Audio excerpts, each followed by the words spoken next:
محمد احمد حامد محمود کچھ گناہوں کی سزا خدا یوں بھی دیتا ہے، بانٹ کر قوم کو آپس میں لڑا دیتا ہے۔ السلام علیکم ورحمۃ اللہ وبرکاتہ۔ دوستو، آج آئی لو محمد صلی اللہ علیہ وسلم کو لے کر کے جو فتنہ اور فساد ہو رہا ہے، اس بات کو میں آپ سے کرنا چاہتا ہوں، اور پھر میں آپ کو بتانا چاہتا ہوں کہ ایسے حالات کو دیکھ کر شیطان کیا کہتا ہے۔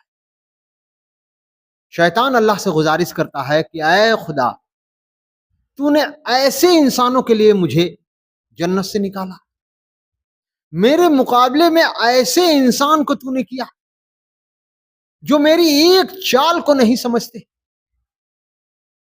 میں نے اپنی ایک چال چلی، جد کی، اور یہ فیل ہو گیا۔ ایک چھوٹی سی کہانی میں آپ کو بتاتا ہوں، پھر آپ کو بتاؤں گا۔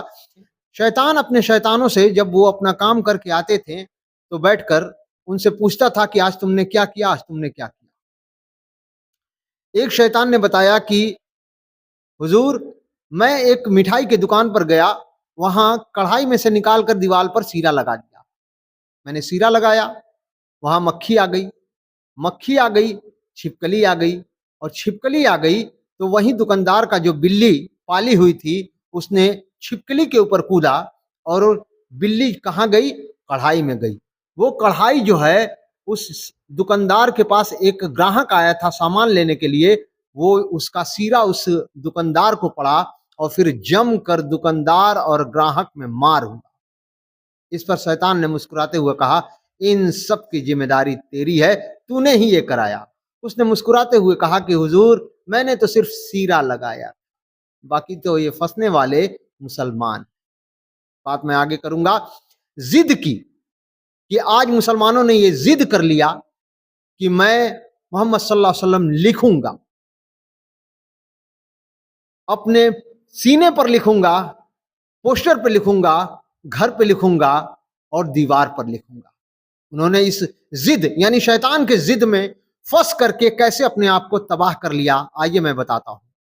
اسی ضد کو لے کر کے شیطان وہاں عرش پر تباہ ہوا تھا جب اللہ تعالیٰ نے کہا کہ آدم کے آگے سجدہ کرو۔ اے عزازیل، میں نے آدم کے آگے تمہیں سجدہ کرنے کے لیے کہا۔ اس نے کہا کہ میں اسے سجدہ نہیں کر سکتا،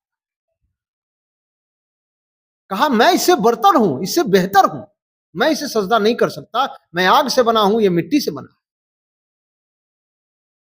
اس نے ضد میں آیا۔ اگر وہاں وہ اللہ کے سامنے اپنی معافی مانگتا تو وہاں پر اللہ معاف کر دیتا، لیکن ضد میں آیا۔ اس نے کہا کہ نہ، میں اس کے سامنے قطعی سجدہ نہیں کروں گا۔ اللہ کہا نکل جا یہاں سے، نکل جا میری جنت سے۔ کہا کہ جاتا ہوں، لیکن ان سب کو میں اپنے پیچھے کھینچ لے آؤں۔ اب سمجھے کہ اسی ضد کو لے کر کے آج انسان جو ہے اس نے اپنی تباہی کا وہ منظر لکھا ہے کہ کتنے جو ہیں وہ گھائل ہوئے ہیں، اور کتنے جو ہیں وہ جیل میں جا چکے ہیں۔ آج کے وقت کے مولانا، وقت کے عالم، انہیں اتنی بھی نہیں سمجھ کہ ایسے ماحول میں اللہ کے رسول صلی اللہ علیہ وسلم کیا کرتے تھے، وہ کام انہیں کرائیں۔ اور میں ضد کی باتیں پہلے بتاتا ہوں کہ یہاں جہاں اس دیش میں رہتے ہیں، وہیں اس دیش میں دریودھن نے بھی ضد کیا تھا۔ اس نے ضد کیا تھا کہ میں پانڈو کو ذرہ برابر بھی زمین نہیں دوں گا۔ حالانکہ پربھو شری کرشن آئے اور آ کر کے کہا کہ اے دریودھن، اگر تم پانڈو کو 5 گاؤں دے دیتے ہو تو وہ اپنا جیون بسر کر لیں گے، لیکن دریودھن نے ضد میں آ کر کہا سوئی کے نوک کے برابر میں انہیں زمین نہیں دوں گا، یہ یدھ کریں اور مجھ سے لے لیں۔ اور اسی ضد میں اس نے اپنے 99 بھائی یعنی 98 بھائی اور خود سب کے سب مارے گئے، اور ہستینا پور کو ویران کر دیا۔ یہ ضد تھی۔ آج بھی مسلمانوں نے یہ ضد کیا ہے کہ میں تو محمد صلی اللہ علیہ وسلم لکھ کے رہوں گا، لیکن جب ایسی بات محمد صلی اللہ علیہ وسلم کے سامنے آئی تب انہوں نے کیا کیا؟ آج کے علماء عالم آپ کو یہ رہنمائی دینا چاہیے تھا کہ اے لوگوں، ضد نہ کرو، ضد شیطان کا ہتھیار ہے۔ اللہ کے رسول صلی اللہ علیہ وسلم جب مدینہ سے مکہ آئے حج کرنے کے لیے، تو مکہ والوں نے کہا کہ آپ اس سال حج نہیں کر سکتے۔ صحابہ رضی اللہ تعالیٰ عنہ نے کہا یا رسول اللہ ہم طاقت میں ہیں، ہم حج کریں گے۔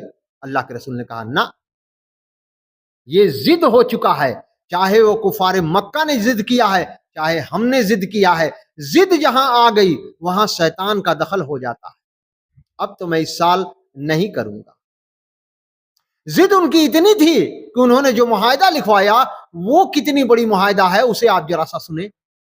کہا کہ مکہ سے جو لوگ جائیں گے مدینہ مسلمان بن کے، آپ انہیں واپس کریے گا، اور جو لوگ مدینہ سے اسلام کو چھوڑ کر کے مکہ آئیں گے ہم انہیں واپس نہیں کریں گے۔ لیکن اللہ کے رسول صلی اللہ علیہ وسلم دیکھ رہے تھے کہ یہ ضد جو ہے شیطان مسکرا رہا ہے اور اپنا ضد رکھ رہا ہے۔ اللہ کے رسول صلی اللہ علیہ وسلم نے ان کی ساری ضد مان لی۔ اس پر اللہ تعالیٰ نے انہیں یعنی محمد صلی اللہ علیہ وسلم کو کہا اے محمد صلی اللہ علیہ وسلم یہ فتح المبین ہے۔ سورہ فتح نازل ہو گئی، کیونکہ وہ جو ضد تھا شیطان کا کہ آج ہم ان دونوں میں جنگ کرا دیں گے، اس جنگ پر اللہ کے رسول نے پانی پھینک اور واپس ہو گئے۔ اس بار بھی جو وقت کے مولانا ہیں اگر ذرا بھی اللہ کے رسول کی سیرت کو جانتے اور سمجھتے تو انہیں اس بات کا احساس ہو جاتا کہ شیطان ضد کر رہا ہے محمد صلی اللہ علیہ وسلم کے نام کو لے کر کے۔ آج اس ضد کے پیچھے ہم نہیں پڑیں گے، میں شیطانوں کا چال بیکار کر دوں گا۔ اور وہ اعلان کرتے ہیں کہ نہ، محمد صلی اللہ علیہ وسلم کو ہم دل سے چاہتے ہیں، زبان سے نہیں، ہم سیرت میں کردار میں دکھائیں گے کہ محمد صلی اللہ علیہ وسلم کہ ہم چاہنے والے۔ جیسے کہا نا میں نے ابھی شروع میں نے آپ سے کہا تھا کچھ گناہوں کی سزا یوں بھی خدا دیتا ہے، بانٹ کر قوم کو آپس میں لڑا دیتا ہے۔ ارے یہ جو آج کے وقت کے مولانا عالم علماء بنے ہوئے ہیں، ان کے پاس اتنی سمجھ نہیں ہے کہ یہ اپنے فرقے کو توڑ کر کے اسلام کے چھتری کے نیچے آ جائے، نہیں آ سکتے۔ کیوں؟ کیونکہ جو کام شیطان نے کیا تھا آج کے جتنے فرقے ہیں ان سب نے یہی مانا ہے اور یہی ٹھانا ہے کہ ہم تو شیطان کے آگے جائیں گے ضد میں۔ السلام علیکم ورحمۃ اللہ وبرکاتہ۔